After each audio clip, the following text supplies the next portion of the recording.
lunch and ice and wine and the boys. Wait till you see your bride. Where did you see her? Maybe all day. I know. Yeah. She's coming. I can see it. Yeah, there's that girl that's taking her name.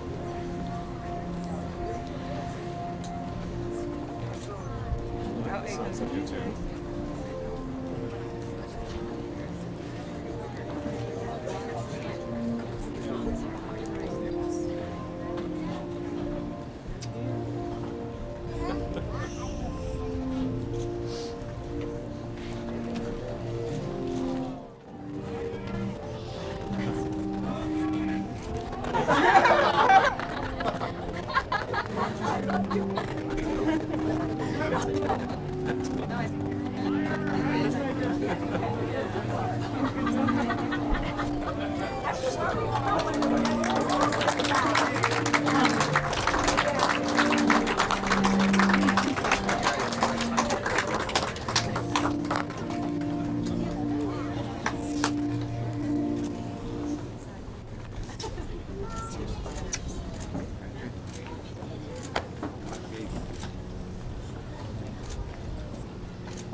Welcome, everyone. I am Jim Lawson, the groom's uncle. But we are all here to celebrate the union of Melanie Ann Kilsey and Patrick Ross Murner, to share in the joy of one of life's greatest moments, to give recognition to the worth and beauty of love, and to bear witness to the words which shall unite Melanie and Patrick. The bride and groom would like to give a special thanks to their parents, Patricia and Stephen, and Betty and Michael, whose love and constant support have inspired Melanie and Patrick through all their days. They have learned love from them and hope to always share that love with those around them, and now especially with each other. The bride and groom would also like to extend an extra special thank you to Marlene Marshall for introducing them.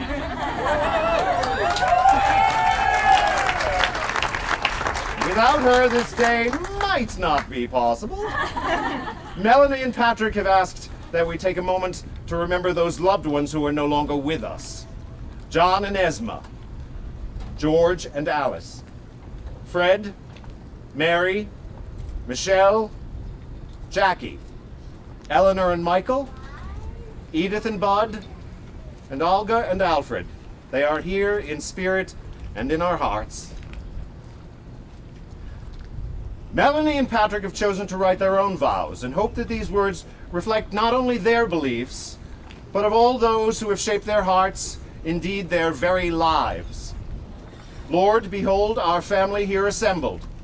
We thank you for this place in which we dwell, for the love that unites us, for the peace accorded us this day, for the hope with which we expect the morrow, for the health, the work, the food, and the bright skies that make our lives delightful, for our friends in all parts of the earth.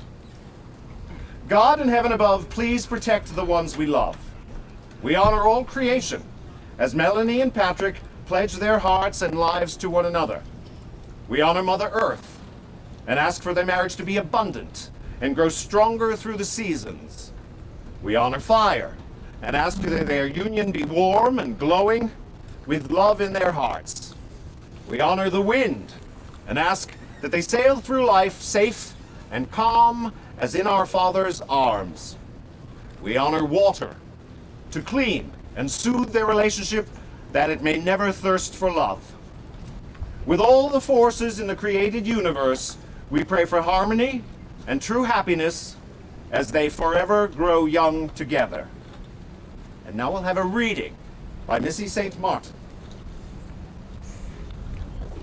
It's Missy Kilsey. Excerpt from The Bridge Across Forever by Richard Bach. A soulmate is someone who has locks that fit our keys and keys to fit our locks. When we feel safe enough to open the locks, our truest selves step out and we can be completely and honestly who we are. We can be loved for who we are and not for who we're pretending to be. Each unveils the best part of the other. No matter what else goes wrong around us, with that one person, we're safe in our own paradise. Our soulmate is someone who shares our deepest longings, our sense of direction. When we're two balloons, together our direction is up, chances are we've found our soulmate. A good marriage must be created. In the art of marriage, the little things are the big things. It is never being too old to hold hands. It is remembering to say, I love you, at least once each day. It is never going to sleep angry. It is having a mutual sense of values and common objectives. It is standing together, facing the world. It is forming a circle of love that gathers in the whole family. It is speaking words of appreciation and demonstrating gratitude in thoughtful ways. It is having the capacity to forgive and forget. It is in giving each other an atmosphere in which each can grow. It is finding room for the things of the spirit. It is a common search for the good and the beautiful. It is not only marrying the right partner, it is being the right partner. Destiny is a mysterious thing. No matter what you do or where you go, you cannot avoid it. And no matter how hard you try, even putting forth your greatest effort, you can't force it to happen before it's time. This occasion we witness today is the destiny of two souls. There is not a force in the universe that could have kept them apart, and there is nothing they could have done to come together sooner. Each of you had to live your lives that were stepping stones that have led to this moment in time, this uniting of hearts and minds that shall be forevermore. This occasion we celebrate today is the destiny of two souls. Destiny is a marvelous and mysterious thing. Melanie and Patrick, in the days ahead of you, there will be times of difficulty and conflict. When you find yourselves in these situations, I ask you reflect on this. Let your love be stronger than your anger. Learn the wisdom of compromise, for it is better to bend than to break. Look for the best in your beloved rather than the worst. Confide in your partner and ask for help when you need it. Remember, a true friendship is the basis for any lasting relationship. Give your spouse the same courtesies and kindnesses you bestow on your friends. And I said it before and I'll say it again. Say I love you at least once a day. Missy? This is a reading from the Epistle of St. Paul. Give yourselves to one another completely. Be generous in your giving and place no condition on these gifts. Love one another fully and constantly. Be humble in your acceptance of your partner's love. Be honest with each other. Be thankful for each other's love and strive to develop its richness day by day. Respect each other in every way. Be patient with one another's weaknesses and accept each other for what you are, not for what you wish they were. Communicate constantly with one another. Be calm, be patient, tolerant, and reasonable in your communication. Be capable of listening. Share with one another good fortune and misfortune alike. Be compassionate and express your love for one another constantly. Know your limitations and be honest with yourself as you are with one another. Fuse your souls into one and be happy for the love you have been fortunate to find in one another. This is the word of the Lord. By the union of yourselves to one another, you are made perfect. Having freely and prayerfully chosen each other as partners for life, and in an expression of your total commitment to one another, I invite you to face each other and join hands. I join your hands to symbolize your union. Melanie and Patrick, I remind you that marriage is a precious gift. a lifelong dedication of love, and a daily challenge to love one another more fully and more freely. You exchange the rings to symbolize that you will compensate for each other's strengths and weaknesses. The ring exchange mingles your joy and your sorrow. And while some may say, until death do us part, Melanie and Patrick, may your marriage be an eternal relationship that begins in this world and is perfected in heaven.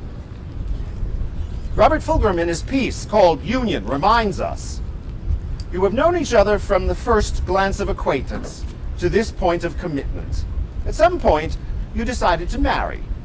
From that moment of yes to this moment of yes, indeed, you have been making commitments in informal ways.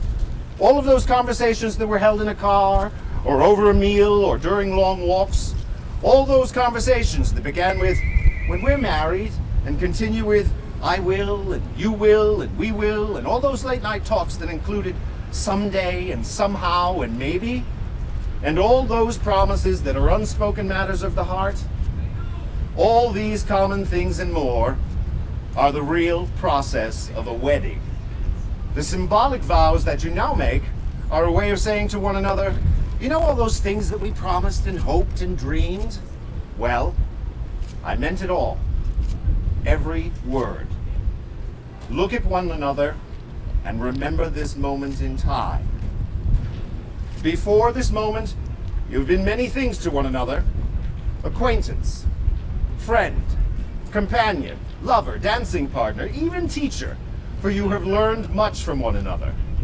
Shortly, you shall say the words that will take you across a threshold of life, and things between you will never be quite the same. For after today, you shall say to the world, this is my husband. This is my wife. With this understanding, do you, Patrick, take Melanie to be your beloved wife? Do you promise to love and cherish her in sickness and in health, for richer, for poorer, for better, for worse, and keep yourself only unto her? I do. With this understanding, do you, Melanie, take Patrick to be your beloved husband? Do you promise to love and cherish him in sickness and in health, for richer, for poorer, for better, for worse, and keep yourself only unto him? I do. Andy, the rings, please. Now we have the blessings of the rings. May these rings be blessed as the symbol of this affectionate unity. These two lives are now joined in one unbroken circle. Wherever they go, they will always return to one another in their togetherness. They promise to grow in understanding and in compassion. These rings on their fingers symbolize the touch of the spirit of love in their hearts. The custom of the wearing of the ring on the third finger of the left hand is based on the ancient belief that a vein from that finger leads directly to the heart, which is the symbol of love and friendship. A ring is a circle signifying eternal love. Melanie and Patrick, you have chosen to exchange wedding rings. As the ring encircles each of your fingers, so will the love of each of you encircle the other. It is a visible sign that unites your two loyal hearts in endless love and seals the vows you now make to each other. Patrick, place your ring on Melanie's finger and repeat after me. With this ring, I thee wed, With this ring, I do wed. where it is a symbol of my love and devotion. Where it is a symbol of my love and devotion. With this ring, I say to the world, With this ring, I say to the world, this is my wife, whom I cherish and love above all others. this is my wife, who I cherish and love above all others. Melanie. Please place your ring on Patrick's finger and repeat after me. With this ring, I thee wed, With this ring, I thee wed, where it is a symbol of my love and devotion. where it has a symbol of my love. With this ring, I say to the world, With this ring, I say to the world, This is my husband, whom I cherish and love above all others. This is my husband, who I cherish and love above all others. From this moment on, you go forward as a united couple, rejoicing in each other's achievements, yet sharing each other's burdens as well. May the love that you share today grow and deepen. May this love bring peace and inspiration to you. And may your love be a beacon of hope to all who know and love you. Andy, as best man for Patrick, and Melissa, as maid of honor for Melanie, I ask you to please take their hands and form a circle.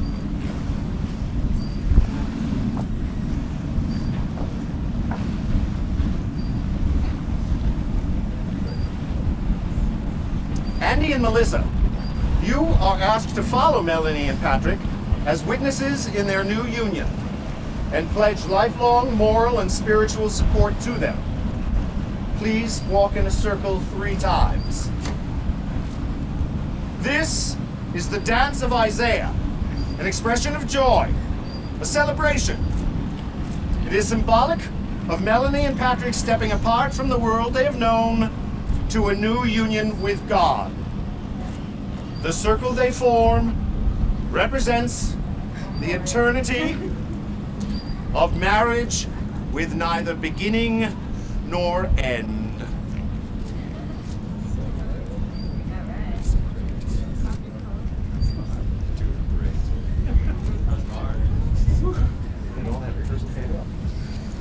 Melanie and Patrick, you have chosen each other from among the world's multitudes. You have now been joined together for all time.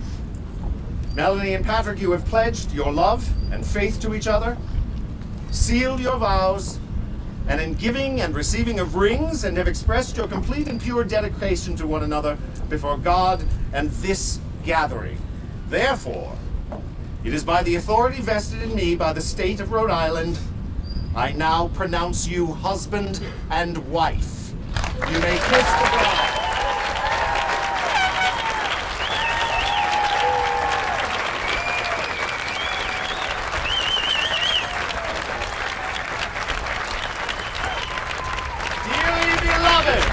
As we conclude this wedding ceremony and celebrate the beginning of their marriage, please join me in congratulating this newly married couple, ladies and gentlemen.